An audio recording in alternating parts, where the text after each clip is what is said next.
de Altac Solutions por Altac International. Queremos ser su activo más confiable. Este es un espacio para todo director y gerente que desee mejorar el funcionamiento de su empresa y la toma de decisiones. Altac Solutions, el acceso al verdadero valor agregado. ¡Empecemos!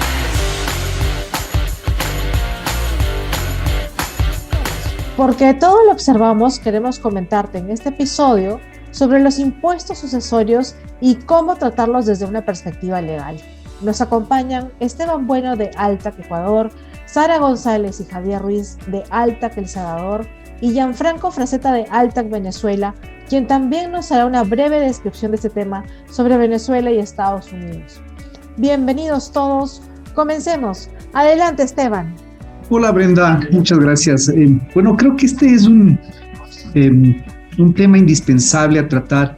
A veces tenemos un malentendido de pensar que el tema sucesorio es únicamente un tema familiar, pero la relevancia que tiene este tema es indiscutible a nivel familiar, pero también corporativo. Y eso es lo que nos trae hoy día para discutirlo, pues, con los diferentes invitados que tenemos. Está Sara González, Javier Ruiz, está Gianfranco, ¿no es cierto?, que nos van a dar su perspectiva, pero también entender cómo nosotros debemos congeniar esas diferentes legislaciones, ¿no es cierto?, cuando tenemos patrimonios en diferentes países, es quizás también lo que nos trae acá. Solo para dar un ejemplo de la importancia indiscutible que tiene este tema, pensemos en patrimonios como el del Corte Inglés, Mercadona, el problema que hubo con CVS, ¿no es cierto?, Porsche, Walmart, con la familia Walton, ¿no? Importantísimo lo que sucedió con la familia Walton.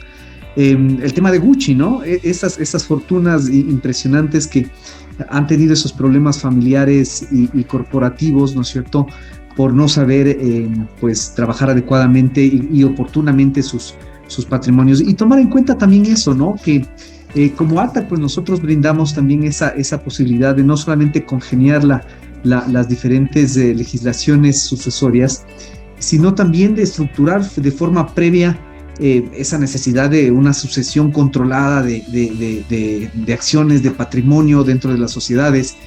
Un plan de crecimiento y administración también atado al tema de administración, cómo si se debe o no establecer pues un consejo familiar. Todo esto es lo que debe discutirse de forma previa, pero para este programa en particular lo importante es entender justamente esa aplicación y ese impacto que tiene el tema tributario, ¿no?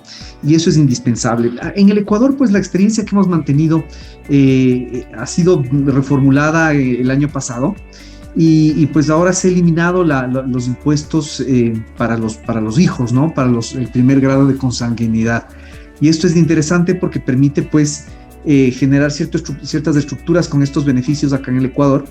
Y pues esto también ha generado también mucho interés de otros países para poder traer patrimonios al país. Y ese es un tema que hay que también entenderlo de forma adecuada, ¿no?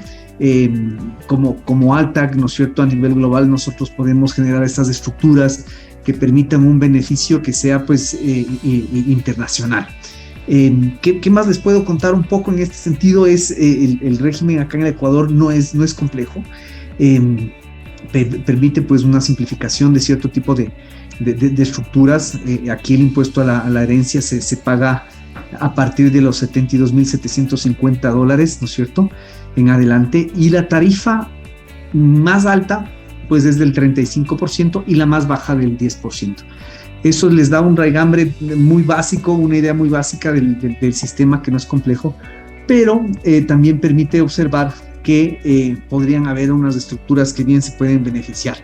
Claro, ya escuchando a los otros invitados podremos ver cómo se puede generar mayores beneficios. Y en este sentido, pues me gustaría darle la palabra tanto a Sara González y Javier Ruiz de Altac El Salvador para que nos cuenten un poco también su perspectiva y su experiencia en su país. Así que adelante, Sara, Javier, por favor. Hola, un gusto estar acá. Bueno, nosotros desde El Salvador tenemos una perspectiva también muy parecida con la legislación ecuatoriana, y aquí cabe un punto que en los temas hereditarios, ahora en día, ya que nuestro mecanismo es así, que las empresas son eminentemente familiares, entonces las empresas también, por ser eminentemente familiares, pueden pasar en un derecho de herencia, en un derecho sucesorio, y la legislación de El Salvador es amigable en este punto. Y la única nota importante o nueva, digamos, que aportamos es que para nosotros es muy importante estar actualizando la información tanto de empresas como de inmuebles, para que al momento de poderlas trasladar o vender no generemos una pérdida, sino que podamos mantener el precio o generar una ganancia. Esto te hablo desde el punto de vista empresarial, ¿verdad? Desde el punto de vista familiar, pues también es importante mantener los inmuebles con unos precios reales y ya no ser conservadores y tener el precio de origen del inmueble, porque esto, al poderlos nosotros recibir como herencia, nos permite también poderlo traspasar sin un impuesto alto por ganancias, porque son los valores reales. Gracias, Sara. Sí, como tú lo comentabas, la legislación salvadoreña es muy amigable en este sentido. Parte de los impuestos que se pagan en El Salvador aquí, que es sobre la ganancia de capital, que son el 10% de la ganancia. Por lo general, las empresas aquí en El Salvador, y creo que en toda Latinoamérica, los patriarcas o los dueños, las familias, no tocan este punto de la sucesión como un punto que puede costar tal vez hasta la vida de la empresa cuando ya no esté la persona quien lideró, quien comenzó el proyecto. Así como tú decías, Esteban, creo que es importante que las empresas, las personas sobre todo, comiencen a planear su sucesión, ya sea a futuro, en el sentido de que, pues, con este tema de la pandemia, sabemos que hubieron bastantes situaciones de familia, de pérdidas de familiares. Entonces yo creo que es un buen momento y es un buen sentido que las personas y las empresas comiencen a tocar este punto sucesorio, y no solo un tema de proyección a futuro, sino que también para que se pueda generar, se pueda hacer que la empresa crezca, que la empresa siga generaciones y generaciones, y no se pare o no se liquide o no se termine la empresa únicamente con la muerte de la persona, en este caso pues la persona que haya iniciado dentro de la familia. Como te comentaba, la legislación aquí en El Salvador es muy amigable en este sentido, y yo creo que es una buena oportunidad para los inversionistas que se pueda tomar en consideración una jurisdicción como El Salvador para este caso. Pero sobre todo creo que el punto medular de todo esto es que se tiene que comenzar a hacer una planeación familiar sobre la sucesión, tanto de las empresas como de los bienes inmuebles que se van a dejar de forma personal.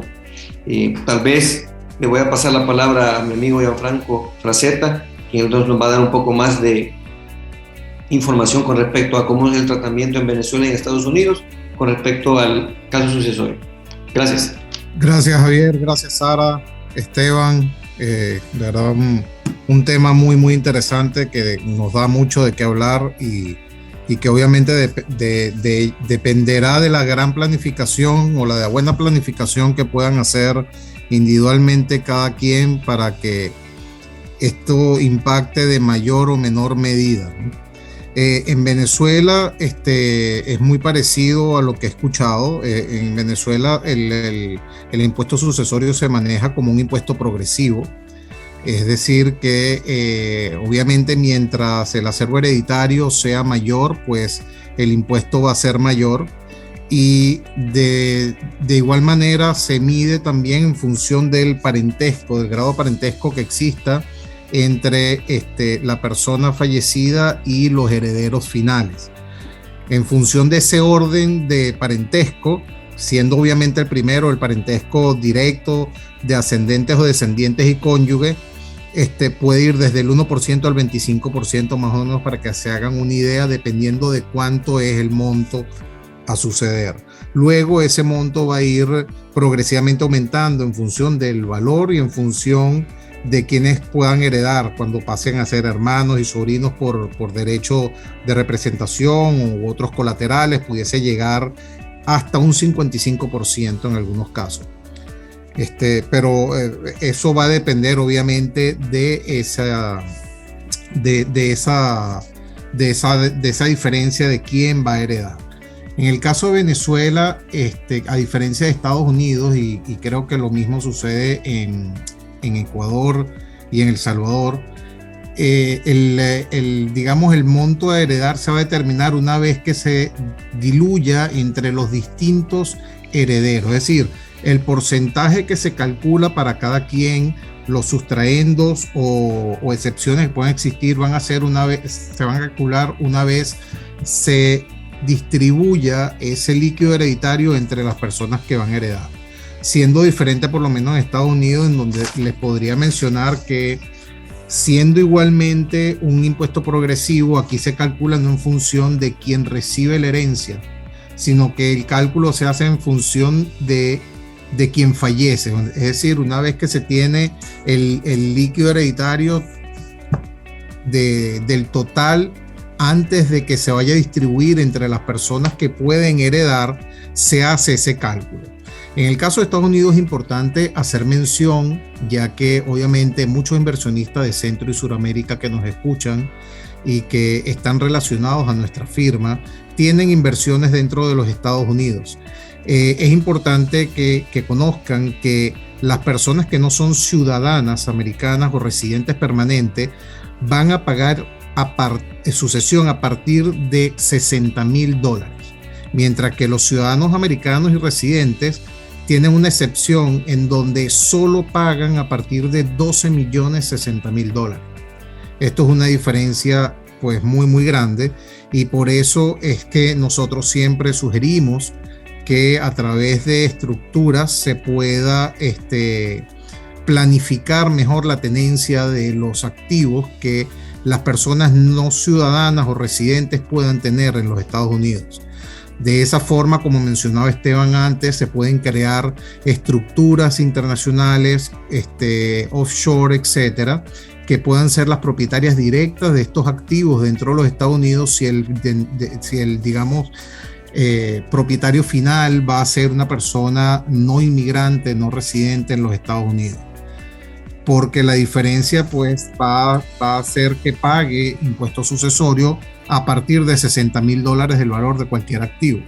Y en Estados Unidos pues la diferencia, los montos a pagar pueden ir dependiendo del monto de esa herencia entre el 18% y el 40%.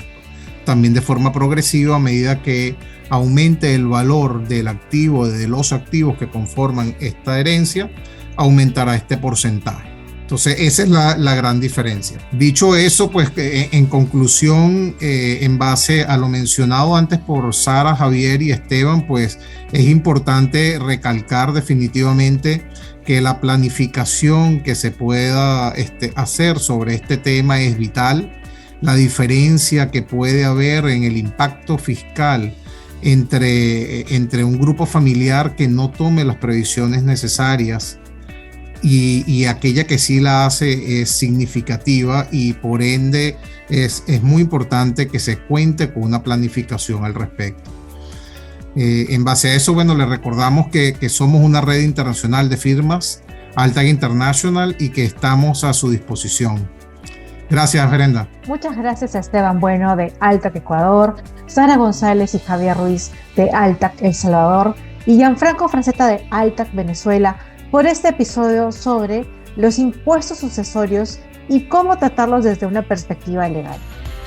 Gracias a nuestros invitados y oyentes por acompañarnos el día de hoy a descubrir nuevas soluciones para nuestros negocios. Los esperamos en el siguiente episodio. No olviden que pueden encontrarnos en las redes sociales como Altag International y Altag Latam. Queremos ser su activo más confiable. Nos vemos.